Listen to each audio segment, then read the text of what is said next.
Evo Anice, dobrodošla do naše poznate hrvatske dizajnerice Grete Gudelj, gdje se nosi dobar pret-a-porter, to je definitivno kod Grete Gudelj. Greta, dobar dan. Dobar dan, dobrodošli. Anice, svi te znamo kao ženu sa jako dobrim stilom.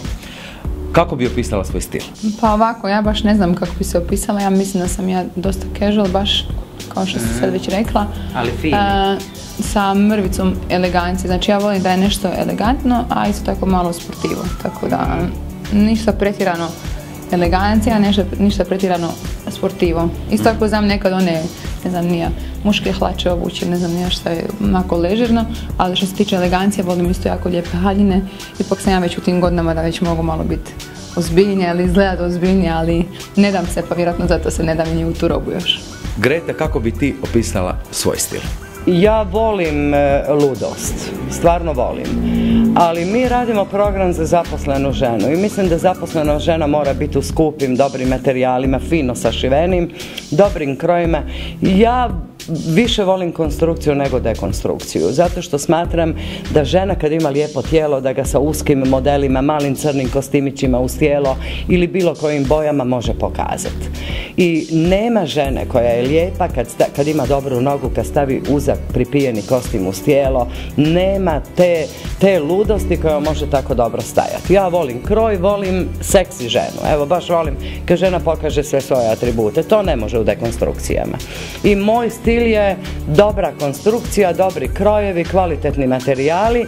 A dok naša kreatorica Greta Gudelj i naš model Anica Kovač ženski čavrljaju, ja ću vama, dragi gledatelji i gledateljice, reći da ćemo sada vidjeti 4 kombinacije by Greta Gudelj. Izvolite.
Evo, vidjeli smo 5 kombinacija, 5 sjajnih kombinacija. Draga? Pa jako sam zadovoljna, pošto sam doslovce prvi put tu i sviđa mi se materijali, sviđa mi se sve, ali je draga gospođa mi je odlučila ipak mi šivat nešto po mjeri, što se meni jako sviđa, zato što mi visoke žene nemamo baš mogućnosti imati i dugo rukave, pa ona uvijek malo čudno izgleda sve, tako da smo izabrali iznenađenje me sa jednim lijepim muškim odjelom. Greta?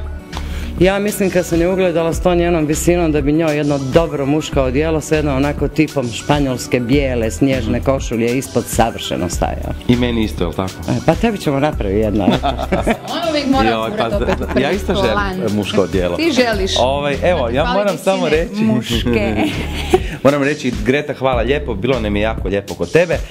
Kako si ona na početku rekla, žene, dođite? Da, dođite, navalite, kupite i uzmite. I ne izađite bez komada, jer stvarno je kvalitetno.